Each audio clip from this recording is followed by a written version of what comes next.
एक 96 साल की महिला पर 11,000 से ज्यादा लोगों के कत्ल का इल्जाम है। इस महिला पर हजारों लोगों के कत्ल में मदद करने और इसके लिए उकसाने के आरोप लगे हैं।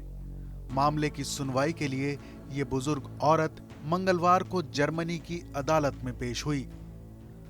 आरोपी महिला इर्मगार्ड फुर्चनर 1940 के दशक में हिटलर के दौर में नाजी कैंप में सेक्रेटरी के तौर पर काम किया करती थी। वो बीते कई दशकों में ऐसी पहली महिला है जिस पर नाजी युग में किए गए अपराधों के लिए इस वक्त मुकदमा चल रहा है।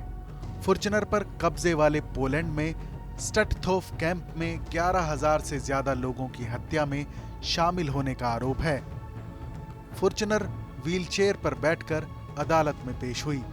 उसने स्कार्फ और मास्क पहने हुए थे, जिसके चलते उसका चेहरा ठीक से नजर नहीं आ रहा था। फुर्चनर के खिलाफ कार्रवाई शुरू करने की ये दूसरी कोशिश है।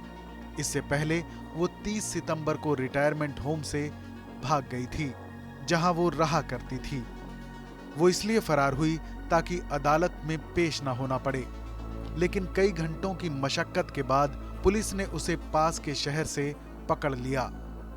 यहीं से फुर्चनर को हिरासत में ले लिया गया। अदालत के प्रवक्ता फ्रेडरी तयाक मिलहोफर ने बताया कि आरोपी को 5 दिन बाद एहतियाती उपायों की शर्त पर रिहा कर दिया गया था। आरोपी इर्मगार्ड फुर्चनर जून 1943 से अप्रैल 1945 के बीच camp commander Paul Werner Hoppe के कार्यालय में काम करती थी।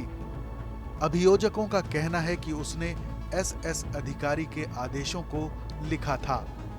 उस वक्त की नाजी पैरामिलिट्री को एसएस कहा जाता था, जो एडोल्फ हिटलर और उसके साथियों के क्रूर कामों को अंजाम दिया करती थी।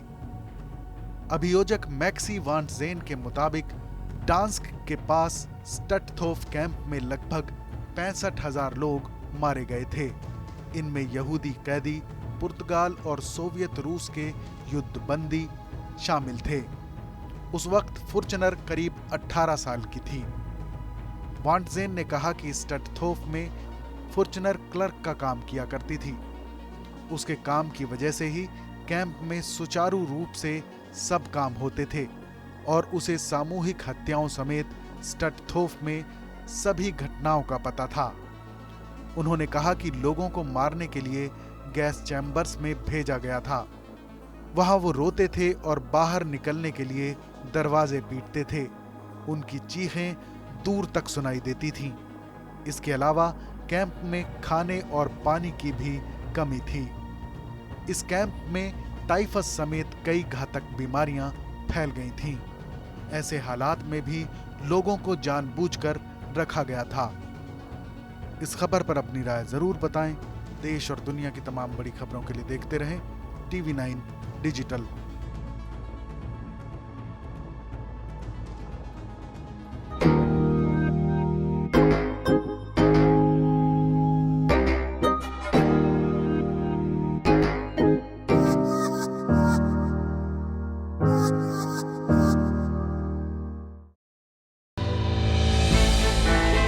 हमने की गलती फिर एक बार, कोरोना ने किया दोबारा प्रहार। मास्क, 2 गज दूरी, करें अपनी सुरक्षा खुद। कोरोना टीका हम सबको लगाना है, मिलकर साथ समझदारी से कोरोना को हराना है।